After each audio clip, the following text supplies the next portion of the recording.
This is second video on statics of non-planar forces. Uh, they are also called space forces. And here in this video, we are going to solve three problems on this topic of space forces. First one says, determine the magnitude and direction of the force F, which is given by 345I plus 150J minus 290K. This is fairly simple problem where the magnitude, you have to understand that force can be expressed like this, that is magnitude into direction cosines, and therefore you see the magnitude is simply 345 square plus 150 square plus 290 square under root, that is 475, and because fx, that is x component, is f cos alpha and value of f is known 475 and fx is 345, we can easily get alpha, which is the inclination of this force with the x-axis. Now similarly, we can write fy as f cos beta, put fy as this 150, magnitude 475, and then 150 is 475 cos beta, you get your beta, and similarly you get gamma. So we answered the question, that is we have found the magnitude 475 and we have found inclination with each of the axes, that is angles alpha, beta, gamma. So I completely answered this question. Next question says, a force acts at origin in a direction defined by theta y equal to 65 degree and theta z equal to 40 degree, meaning the force is inclined to y-axis at 65 degree, to z-axis at 40 degree. Knowing that x component of the force is 750, we are to find other components, that is y and z components, and magnitude of force and value of theta x. Theta y and theta z are given. So they want to know the inclination of this force with x-axis.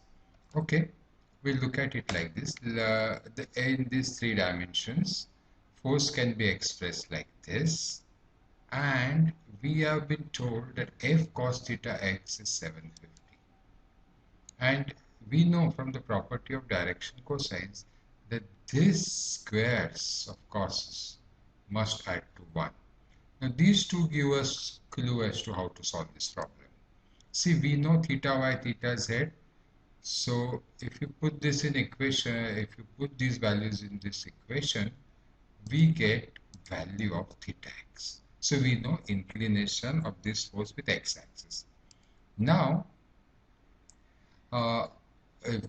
this f, this 750 is f cos theta x. You see from this you get, and f is a magnitude which you want to find. So since we have found theta x, we can easily find f, and having found f, fy is simply this f into cos 65, and fz is this f into cos 40. So we have not only found inclination of this force with x-axis, but also we have found its other components and the magnitude of this force. So let's go to the third problem, which says the lines of action of three forces concurrent at origin pass respectively through points A, B, C, whose coordinates are given here. See, x, y, z of each of these points are given. The magnitude of the forces are 40, 10, and 30, and we want to find magnitude and direction of the resultant. So what, see, the entire complete data required is given. What they are saying is force passes through origin, and first force passes through these 3 points, second force passes through these 3 points, and third force passes through these 3 points.